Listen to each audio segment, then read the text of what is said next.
Hello, guys. It's Chicken Little here. It is a beautiful day today. I live in the South and it's been cold. I don't like cold. Today, I don't know, it's probably in the lower 70s. Now we're talking. I thought I'd come out here since it was so fantastic out here and talk a little bit about integrating flocks, because if you're new to chicken keeping, it is kind of a need to know thing, because it's very, very difficult to just get a few chickens.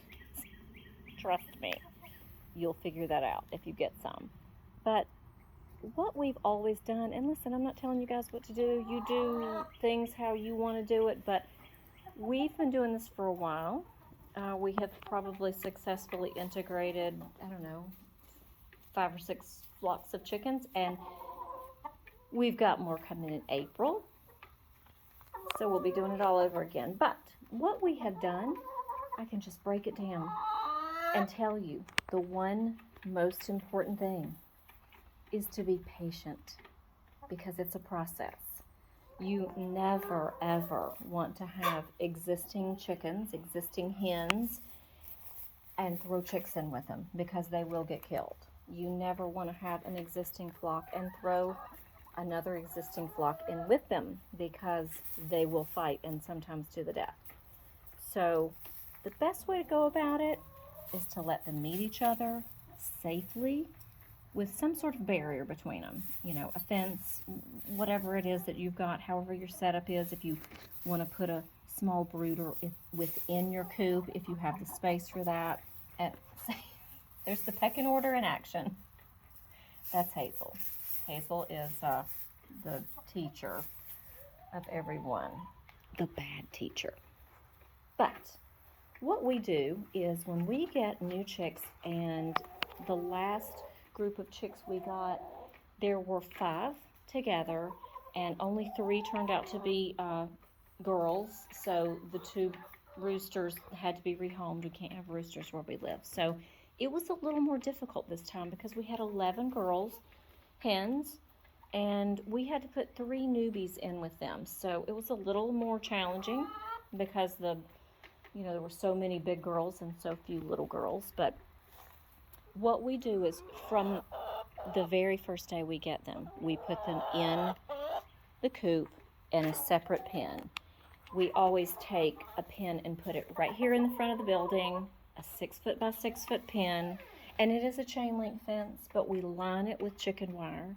That way the big girls can't hurt them through the cage, and we just let them be together, but behind a barrier, so no one's going to get hurt. They stay together like that for, I would say, 10 weeks at least. We usually hit about the 11-week point before we start putting anybody together or allowing them to be together without a barrier. But we always do it outside. So we'll take the babies, and we might put them in a smaller fenced area. We have several, I guess they would be called puppy pens. I used to do dog rescues, so I've got a lot of those.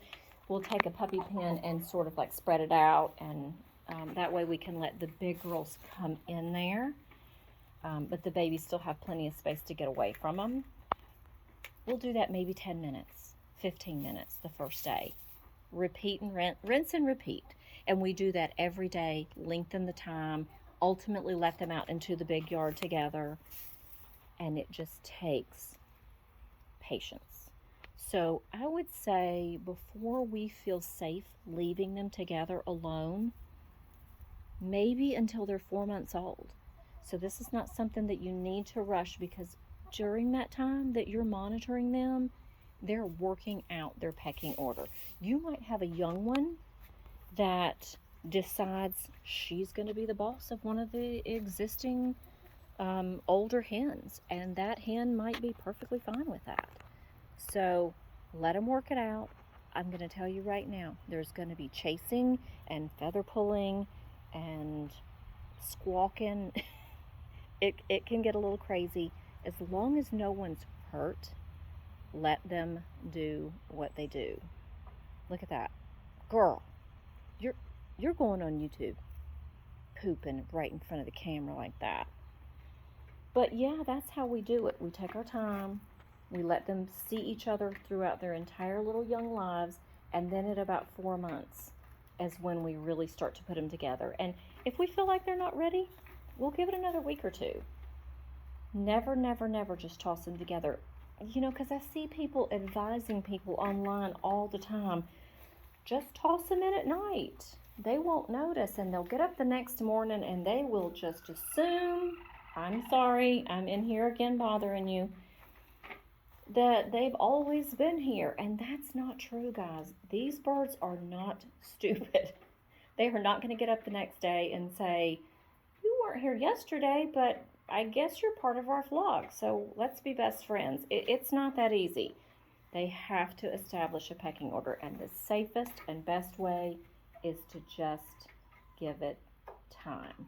We have 7 more coming at the end of April, and so I'm so excited about it. I can't wait. I've been going to the local feed store, and they have chicks in there, and it's just killing me not to buy them. But I can't. So at the end of April, you'll see our new little guys, and you'll get to watch the entire process play out. So I hope you guys have a wonderful day. And if you like this channel, please like and subscribe.